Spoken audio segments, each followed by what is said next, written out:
He didn't clarify what we're talking about. I'm not fucking answering that question until I get a clarifying what is what. What are you wanting to know? How does what work? How do I work? How does the system work? How does Medicare work? How does a dog work? How does I don't know. How does what work? Again, just think of what there's an objection question. They're not prepared with another one in the chamber. And if they are, they have 2 at the most. So if you can bat 2 balls back at them, you're in the clear. Because they're going to either do one or 2 things at that point. If I can hang up on you, or you've got on a hook. And they aren't getting off unless you let them off. Like Sawyer, what did he say?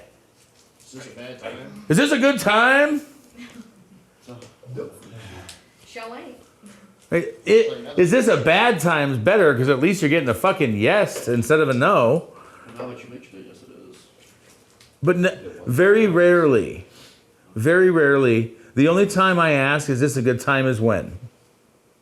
If I'm working a referral. I don't ask if it's a bad time. I ask, do you have a few minutes? Sure. Yeah. Because I don't want to give them option to tell me yes, it's a bad time. Well, and be fair too. Tell them a statement. I know you weren't expecting my call. Just us. So this should only take 10 to 15 minutes. Do you have 10 to 15 minutes right now? That's different. But I control the question. Statement's fine, but finish with a question. And a question that you know the answer to, want the answer to, need the answer to. And if you ask really good questions, you can determine the answer too, can't you? It's called leading the witness in court. It's a skill. They teach it in law school. Because art of law is the same as persuade. You're trying to persuade the judge or the jury that your side is the right side. So it's a legal debate with a mediator. We don't have a mediator. We can take unfair advantages and use linguistic tricks and other things to take advantage of what? The natural inclination for these humans to want to do what? Nothing. They want to do nothing, just like you want to do. You don't want to call them, and they don't want you calling you. Neither one of you want to be involved in the phone call. Right? Neither one of you have a reason to be on the phone with each other. And that's awkward and weird. It's intrusive. So apologize for intruding. I know you weren't expecting my call. I know this is out of the blue. Out of the blue is better. Because people can visualize that. And then I would say, I took a shot in the dark that you'd be available. Why is shot in the dark so visual? Has anybody ever seen a gunshot in the dark? It's pretty exciting, isn't it? Because you get the audio and the visual cue. Where in the daytime, you don't see the explosion really. Because if you blink, you missed it. But the explosion's there long enough in the dark so you can see it. So again, a shot in the dark we use that as an expression for a reason. Don't you understand that every cliche is a visual fucking thing? Find me a cliche that's not visual, please. I'll wait.